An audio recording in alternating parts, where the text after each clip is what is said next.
The Philosophy of Elbert Hubbard, page 122, Oral Righteousness.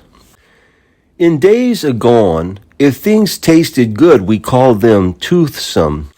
We did not work the subject out according to the Herbert Spencer law of synthesis, but we dimly felt that teeth and taste were closely akin, and therein we were quite correct.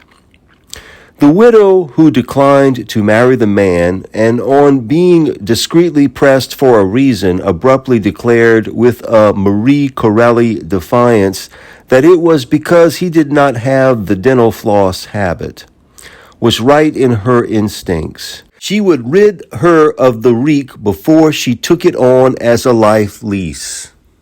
For it is just such little things that make her more, when we have sworn to love, honor, and humor, and face the party over the coffee urn every morning for 99 years. The gentleman was not personally pleasant, and although he may have had a college degree, social position, and spondulex, yet a breath that could stop a watch put him on the bad, and rightly so.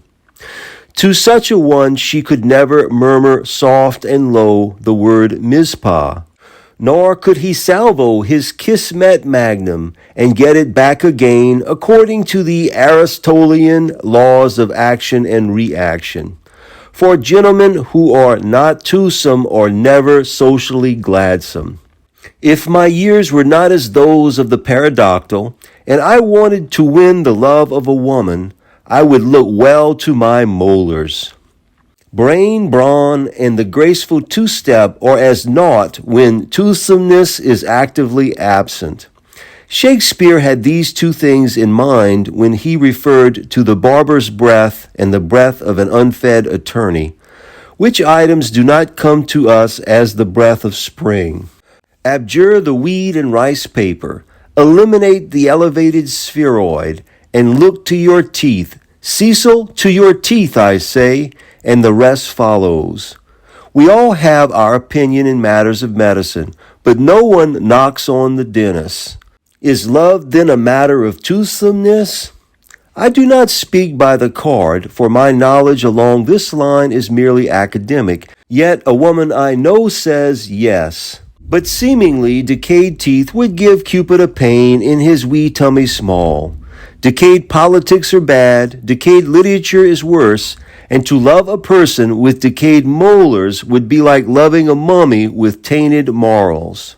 The increase in divorce and the much marital woe of which we hear are doubtless due to lack of toothsomeness.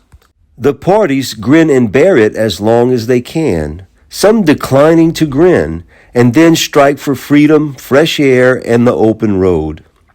Aside from the aesthetics of bad teeth, there is the esoterics, and worse than that is the hypersthenia, which leads to language non-ethical, offensive, irrelevant, and uncalled for.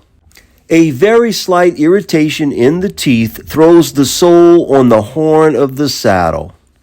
To be sane and serene, you have to be sound and salient. We do business on a mighty small spiritual bank balance.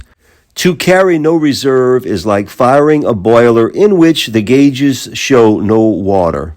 In fact, it means a very great danger of an explosion and the grave necessity of being sent to the hospital and having the stub end of your self-respect removed. An aching tooth, or a tooth of which you are conscious, draws mightily on your mental reserve. Morphine or a dab of cotton soaked in chloroform will help you forget it, but these things are drafts on the bank of futurity, and the loan must be met with usurious interest. I once knew a playwright who started in to write a great historical drama, but he got a toothache and decided to make a farce comedy, but all he produced was a fizzle. Seldom does man with the toothache make good. And to have cavities in your teeth and not know it is worse than to have the toothache, since pain is nature's beneficent warning. So to have decayed teeth and never have a toothache would mean lack of sensibility, which is lack of life. Such one hasn't enough nerves to make him irritable, much less to give him artistic grouch. And grouch is unused or misused energy, and I have not said that all energy is divine. You write your poem, your essay, your play, just as you paint your picture, carve your statue, or give your oration, out of your surplus and never out of your capital. Should you begin to draw on your capital, you get nerve prose, or fatty degeneration of the cerebrum, and are a candidate for Millie Muldoons. Is oratory a matter of twosomeness? Most certainly yes. The greatest orator that New York ever produced was thrown from his artistic hobby horse once and forever when his store teeth in an impassioned moment shot over the footlights and fell with a sickening thud into the orchestra. "Say, mister, are these your teeth?" asked a man in the front seat as he solemnly arose and handed up the grinders. And that broke up the meeting. I once saw a man singing the part of Tannhauser do a similar stunt. We all declared that he could go down to Veniceburg and stay there. For all of us, he ceased to be interesting. Get this down as an axiom. To speak well or sing well, you must have good teeth. The teeth are organs of speech, auxiliary organs at least.